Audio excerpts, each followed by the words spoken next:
Hello everybody, in this video we will be discussing about integration. In the previous one we have already discussed about differentiation. We'll be using this too in kinematics. So once we finish with integration, we are resuming the chapters of kinematics. Okay, so let's begin with today's topic. Which is integration. So let's directly begin with a graph. Okay, so we have a simple curve here. This is point A, I'll say. This is point, I'll extend this. This is point B. Okay, so I ask you for the area under this curve. What will you do? I have asked you for the area under this curve.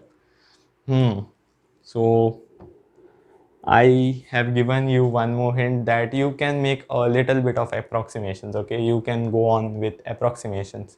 If I was at your place, I would have done this wise thing. Okay, I would have divided this area into rectangles. Okay, because this is not a simple figures, we know the area formulas for rectangle, triangle, but this is not what we know, right? We don't have a formula for this, so I have divided this area into rectangles. Okay, so I made this area. Let's take some rectangles. I divided that area, whatever I wanted to calculate, into rectangles. Okay, so this each of them has a width, so length into breadth, right? Area will be length into breadth, so each of them has breadth delta x. Length is varying, as you can see. This is length and this is breadth. Okay, so each of them has a width delta x, delta x, delta x, so on, and length is varying. You can see for the first one it is f of a. Here this is the length, right? A. For A it is f of A. For the last one B, it is f of B. Quite a big approximation here, you can see that as well. So f of B. And for the intermediate values, we'll choose x1, x2. Okay, so we'll choose A as x1 and this as xn, and others are x2, x3 and so on. Okay, so you have correspondingly f of x3, f of x4 and so on. Okay, so till n, f of xn, or which is f of b. Okay, now what can we do? How to find the area? Just add the areas of all the rectangles, right? So the area that we wanted was the approximately, I'm saying, because these areas we are not counting, right? We are excluding this areas. It's an approximation. So let's add all the areas. So for the first rectangle, it is f of x1 or f of a into delta x, length into breadth. Breadth is delta x, f of x1 is the length. See, f of a and f of x1 is the same. Okay, now let's go for the second rectangle. F of x2 into breadth is the same, delta x, f of x2, right? This was f of x2 here, somewhere here, corresponding to this height. Okay, now f of x3, and you can go on in this way. Okay, go on till nth one, f of xn into delta x, length into breadth. Now instead of writing it in the expanded form, if you know summation, you can also write it this way. I runs from 1 to n, f of xi into delta x. So same way I have same thing I have written down, just in a different format. So I equals 1 will give you this. So summation means you go on adding. Okay, just a second. Okay, so f of x1 you get, for I equals 1 you'll get this term, I equals 2 you'll get this term. So you have to go on adding all of this term till n. Okay, so this is the short way of writing this. But now I want to reduce the approximation, so quite a lot of approximation. Here you can see a big triangle left out. So how can we reduce that? Can you think of the idea? So if you have learned differentiation, you can, it's the same as that. Okay, same idea I say. So the graph was something like this. Okay, so instead of taking big delta x, we'll choose delta x which is very small. So we are making the breadth very small. Okay, idea is we are making the breadth very small. Now you will see that the approximation is almost very close to the area. Okay, now see the excluded areas are very small, very small. Okay, so you go on doing this till n. So now of course n would increase number of rectangles. So this n represents number of rectangles. It will increase since we have decreased the width. Okay, but we are closer to the area. Okay, excuse me for the free hand drawings. Okay, so these are rectangles, each of delta x width and length, also f of x1, f of x2. But what we have done now is we have reduced that breadth. Okay, now we are getting closer and closer to the area, right? The approximations were large in the previous case and now they have suddenly become very small. Here also it's very small, small, small, small. Okay, so can we remove these approximations? Can we get very close to the area? Okay, so the idea is the same as that of differentiation. We have to limit this x or get this delta x very, very close to 0. Okay, so once you get it very, very close to 0, it almost becomes a fine line, almost a fine line. It will be a rectangle, I know, but almost a fine line, and it will cover the entire area, right? Each rectangle will cover the entire area. So you'll have infinite number of rectangles. So as n goes closer and closer to infinity, or you increase the number of triangles, or you can see it in the other way that you decrease the width, right? Or of course the number of triangles, number of rectangles, sorry, will increase. Okay, when you decrease the width. Okay, once you decrease the width, the approximations reduce. So the idea is that we get this delta x very, very small. Make this delta x very, very small. I hope you are comfortable with this notation now. Now this area is almost equal. Okay, so summation from this step, I'm copying this, f of xi delta x. So we have reduced that delta x very, very small. So the width is very, very small. So approximations have reduced and it's almost equal to the area now. And this is what integration is. Okay, so you can say it is f of x. Since this delta x is very small, you can replace it by dx. Okay, delta x is for larger changes, and since it's very small, very, very close to 0, you can replace it by dx. So from where to where? From a to b. So integration is nothing but area under the curve. Integration is nothing but area under the curve. Area under the curve. Area 51. Okay, so integration is area under the curve. I hope you got that idea. No use of ideas, as you know from the previous lecture. We are going to learn some rules. You can note that down. You can, and we are going to discuss some rules now, and you have to by heart those, and those are important.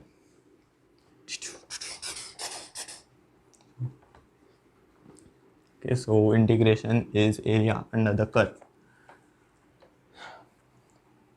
Now coming to the integrations rules, or you can say you can take a function, we'll take function at one side and we'll find its integration over here from a to b, f of x dx. Okay, so we'll have a function over here and we'll have its integration. So again, this was derived mathematically, so we are not going to dive into the results. Of course, you'll get to know about it in your 12th standard, those who have opted for maths.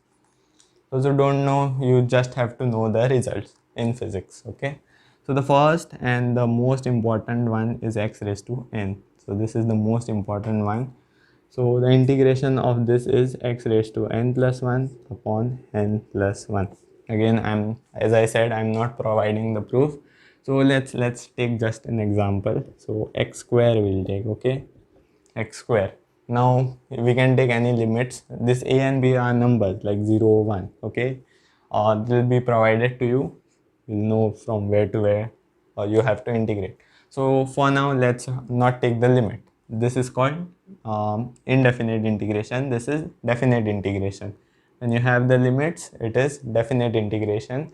When you don't have, it's indefinite, okay. Anyways, we want to find the integration. So x to the power n, how do you find that? N plus 1, x raised to n plus 1 upon n plus 1. Easy. So x raised to 2 plus 1 upon 2 plus 1, which is x raised to 2 plus 1, 3 upon 2 plus 1, 3. So the integration of x square is x raised to, and of course a c comes over there. I'll explain you why that c comes. Okay, that is we call it constant of integration. I'll explain you why it comes a seconds later, a moments later, a minutes later. Okay, so how to find the integration of x square? It's of the form x raised to n. So 2 plus 1 upon 2 plus 1, x raised to 2 plus 1 upon 2 plus 1. And that c is constant of integration. It will come with indefinite integration. If it's definite, it won't come, okay. In indefinite integration, you'll have that c. It's a constant. It will be 1, 2, any number, okay, constant. Coming to the next form, and this is true for n not equals minus 1, okay. Try putting minus 1 here, like x raised to minus 1. So x raised to minus 1, okay. You can also look it as x upon 1 upon x. So get that x down and change the sign, okay. So what is the problem with this? If you go through this formula, it will be like x raised to 1 minus 1 plus 1, x raised to 0, all good, minus 1 plus 1. So you get 0 in the denominator. So this is not the correct form for x raised to minus 1. So the question is, what is the correct formula for this? X raised to minus 1 or 1 by x, which is equal to 1 by x. Okay. The answer is ln of x or log of x, whatever you call it. Okay. Log to the base e x. You can smell something fishy over here. I'll come to that. Okay, now let's continue with our discussion. I can't give you an example here, it's obvious. So let's begin with sine. Our trigonometry now. Sine has integration minus cos x. Now sec square x has an integration 10x. Fishy, something is fishy. I'll say cosec x.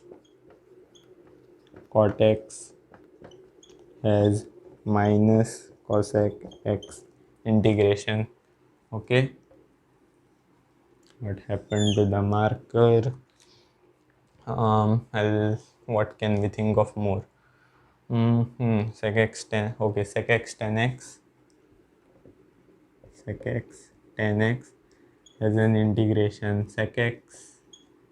Okay, e to the power x will have e to the power x. Sine x square.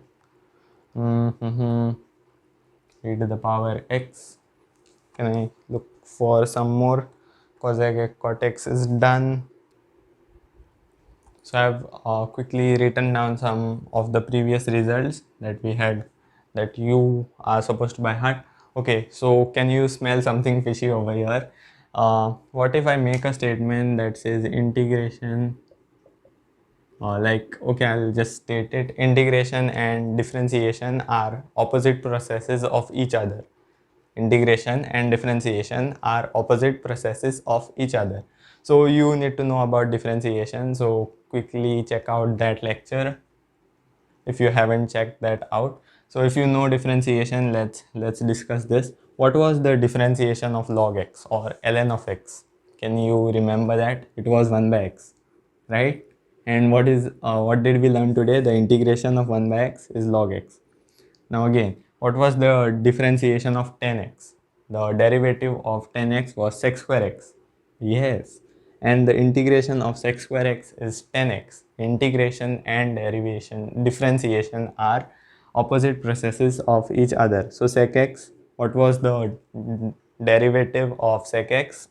Sorry, which was sec x 10x. So what is the integration of sec x 10x? Sec x.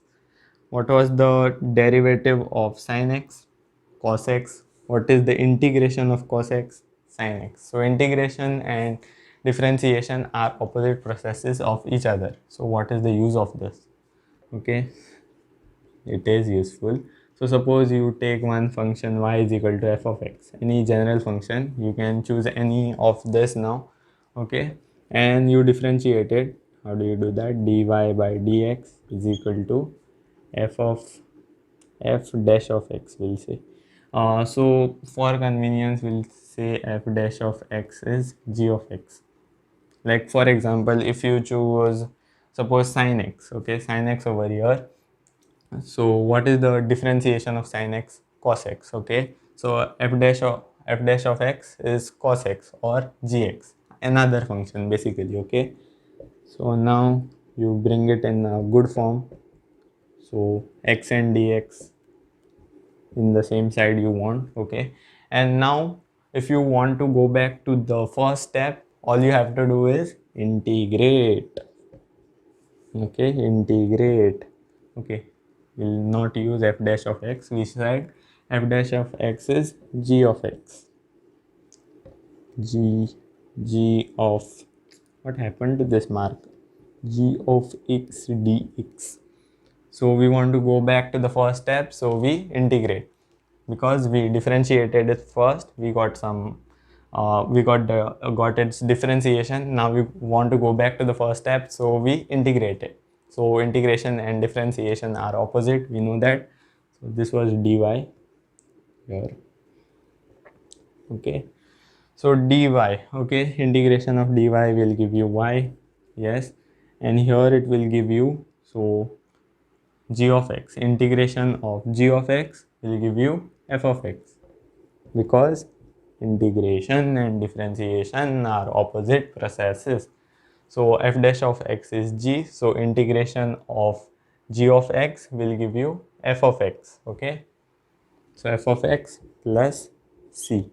Why this c? Why this c? So let's discuss that. Why does this c come? Okay, so let's take the function which we chose, y is equal to f of x. Let's just twist it a bit. So say y is equal to f of x plus 2, okay. So then you differentiate it. So once you differentiate it, how do you differentiate u plus v? Differentiation of u plus differentiation of v. So differentiation of f of x, we know it is g of x, or you can simply write f dash of x. What is differentiation of 2? Go check out the previous lecture. It's 0, because 2 is a constant have derivative 0. So still we get the same answer, right? So either, even if it was y is equal to f of x, or y is equal to f of x plus 2, we get the differentiation same as f dash of x. That is why we need to account, because when we integrate, we'll get back the first step, right? We'll get back the first step. Okay, so we are not sure about this constant now. You can calculate if the limits are given, okay, a and b. Now they are not given, so to be safe, right, to be safe, we put this c, okay, because we don't know whether it was just f of x or it was f of x plus some c. Because once you differentiate, the c will, the differentiation of a constant is 0, okay. So you just put that c to be on the safer side. If it's just f of x, you say that c is 0. Simple. Okay, so that was why we use c. Not that important again. Only point important is, I'll say, differentiation and integration are opposite processes of each other. Okay, now let's learn some things, some general results, like suppose you have something of this sort, k integration, you have f of x dx, okay. So what you can do is k is a constant, okay? K is a constant. So you can remove that k out and you can simply integrate the rest of the function, okay? K is a constant. So if k is a constant, you can remove it safely out of the integration sign. Simple rule. If you have something like f of x is equal to ax plus b, f of ax plus b into dx. So you have to find the integration of this. So all you have to do is integrate whatever there is, whatever that is given, and finally you'll have 1 upon a. So 1 upon the coefficient of x. So something of this form, if you have 1 upon coefficient of x. We don't have chain rules over here. Integration is a bit complex. It has methods, okay? Not like differentiation. So we won't go into the algebra. Only one thing we'll learn is integration of f of x, f of x plus g of x. So if you want to find the integration of this, so you can split the integration sign even if it's plus or minus, okay? So f of x dx my plus or minus integration of g of x dx. So we won't go into multiplication, although there is a UV rule. We don't require it for physics. So you can split the integration sign in plus and minus. If you have something of this kind, sin x plus cos x or sin x minus cos x, you can uh, split the integration sign. Finally, okay, you can note this down. These are like important points. Finally, I didn't tell you how to integrate with limits. So what if you have a and b, okay? Those limits, remember, what if you have a and b, f of x dx. So I'll explain you with an example, not to complicate. So let's choose x square. So f of x, we choose it as x square, or just simply let's choose x. So x dx, and you have to integrate it from 0 to 1. So limits are also given. Now the constant of integration won't appear, okay? The c won't appear, okay? So how do you do that? First step is simple. You integrate it. So x raised to n, that format, right? X raised to n. So x raised to n. How do you do that? N plus 1 upon n plus 1. N is 1 in this case. So 1 plus 1 upon 1 plus 1. So you get x square by 2. But you have those limits as well. So you write it this way now. Limits you can write this way. Square braces and the same limit. This is called the lower limit. This is called the upper limit. So lower limit, upper limit. So finally what you have to do is to substitute the limit. So easy, break it into two steps. Whenever you have definite integration, limits given, first integrate and then substitute limits. How to do that?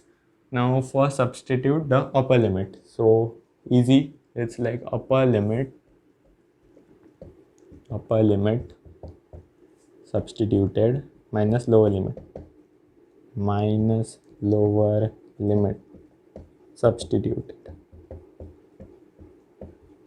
So this you have to remember, upper limit substituted minus lower limit substituted. You substitute the upper limit, which will give you 1. So 1 in place of x you put 1. So 1 square upon 2 minus lower limit substituted, upper limit substituted minus lower limit substituted. So in place of x you put 0 square upon 2. So this is 0 and all what you have is half. Okay, so definite integration is that easy. You integrate and finally use this logic, upper limit substituted minus lower limit substituted. Okay, so let's try some problems now. So we won't do much difficult problems. Let's just dwell on the simple ones. Okay, so let's choose x those format x to the power 4 dx. Okay, indefinite integration, mind you. So x to the power 4, so x to the power 4 plus 1 upon 4 plus 1 plus c, don't forget that. Okay, so x to the power 5 upon 5 plus c. Simple. Okay, now let's go to some of this type. So x square plus x plus 1, 0 to 1 dx. Now all of them are separated by a positive sign, so what you can do is to split the integral. So you can say integration of x square dx plus integration, of course, from 0 to 1, 0 to 1 x dx plus integration of dx. Okay, 1 into dx is dx. Okay, x square, x raised to n format, so x raised to n plus 1, 2 plus 1 3 upon 2 plus 1 3. So you have to substitute the limits now. You know how to do it. X raised to 1, if nothing is given it means 1 x. Okay, x raised to 1, so x raised to 1, so 1 plus 1 2 upon n plus 1, which is 1 plus 1 2. Same idea, x raised to n. Here also integration of dx. What is integration of dx? Okay, you can visualize it in the format of x to the power 0. So once you do this, you can say 0 plus 1 upon 0 plus 1. So what does that give you? X raised to 1. What, no? So because 1 is nothing but x to the power 0. You can use this idea over here. Okay, and of course the limits are there, 0 to 1 and plus c. No, don't fall for that trap, it's definite integration, no plus c. Okay, so just substitute the limits now.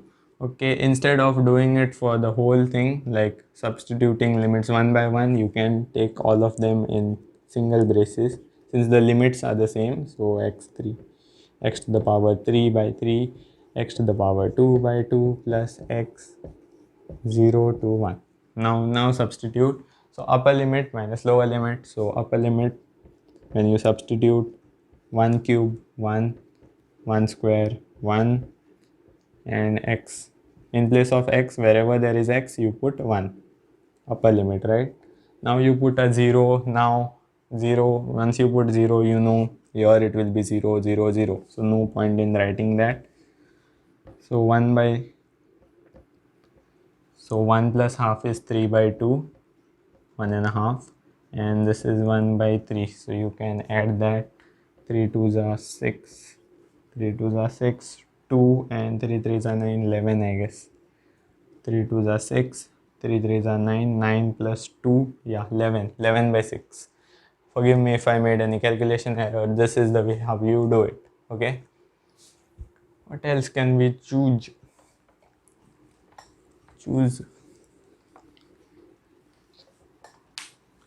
This marker is running out, I guess. How did they run out so quickly? I brought it. I'll choose a red one. Excuse me. Okay, so let's take something like the trigonometry that we used. 0 to pi by 2. Pi by 2 is 90 degrees basically. Okay, pi by 2 is 90 degrees. And you have sin x plus cos x. Okay, pi by 2 is 90 degree, I told you. So if those who don't know radian conversions, this might trouble you. Okay, so you can try it out. Okay, quickly. So I'll do it now. Okay, so first integrate, right? You can split the integration sign as well, but let's integrate it directly since at the end of the day we are going to club them together only. Okay, so integration of sine minus cos. Okay, minus cos x plus we don't know if it's plus, yeah, cos x. So what is the integration of cos x? Sin x. You can also think it in that way. On integrating, on differentiating, what do you get? Cos x. Okay.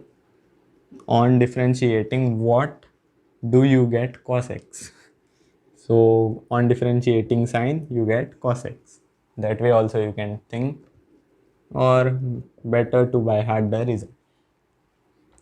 Okay, so here you get sin x minus cos x, sin x minus cos x, and you have the limits and no c.